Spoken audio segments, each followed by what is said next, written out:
Perkenalkan, nama saya Muhammad Faldur Rahman Tondu dengan NIM 224755036 kelas 2B jurusan Pendidikan Teknologi Informasi. Di sini saya akan menjelaskan tentang teori pembelajaran tentang konstruktivistik. Teori belajar konstruktivistik. Teori belajar ini merupakan pembelajaran yang menekankan pada proses dan lebih menghargai pada pemunculan pertanyaan dan ide-ide peserta didik.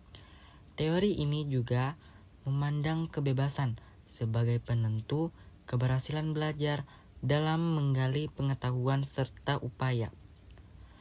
Dalam mengkonstruksi pengalaman dalam proses belajar pun, siswa diberi kesempatan untuk mengemukakan gagasannya dengan bahasa sendiri untuk berpikir tentang pengalamannya, sehingga siswa menjadi lebih kreatif dan imajinatif serta dapat menciptakan lingkungan belajar yang kondusif. Tokoh-tokoh dalam teori belajar konstruktivistik adalah John Dewey, Jean Piaget, Lev Vygotsky, Driver, dan Bell.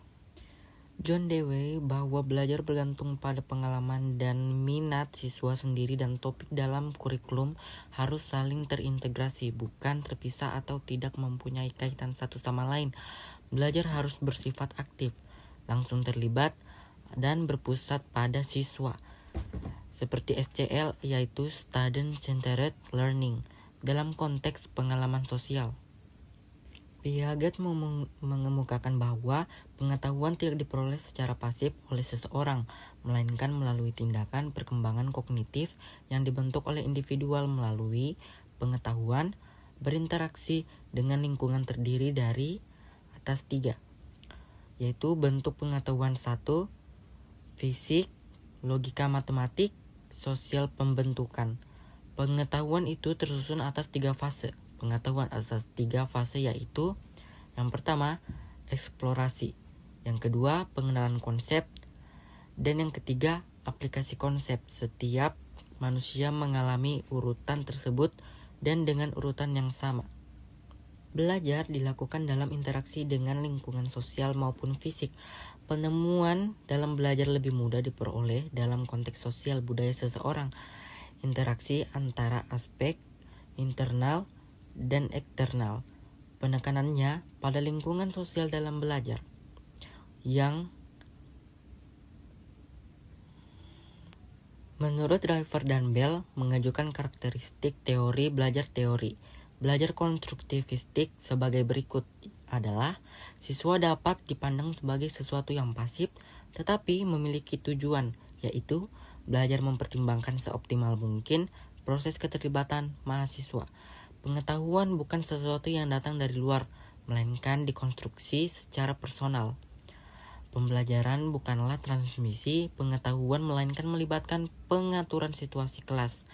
Kurikulum bukanlah sekedar dipelajari, melainkan dan sumber seperangkat pembelajaran materi dan juga sumber. Penerapan dalam dunia pembelajaran yaitu pembelajaran berbasis project based learning. Contohnya, siswa diminta membuat solusi untuk masalah lingkungan di sekitar sekolah. Misalnya, pengelolaan sampah. Mereka melakukan observasi, wawancara, mencari data, lalu mempresentasikan hasilnya.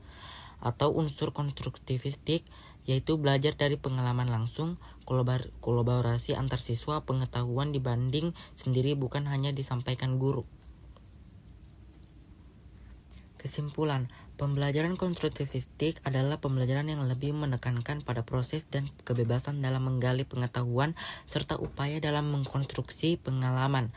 Proses belajar jika dipandang dari pendekatan kognitif bukan sebagai perolehan informasi yang berlangsung satu arah dari luar, melainkan ke dalam diri siswa, melainkan sebagai pemberian makna oleh siswa kepada pengalamannya melalui prosesnya asimilasi dan akomodasi yang bermuara pada pemutakhiran struktur kognitifnya.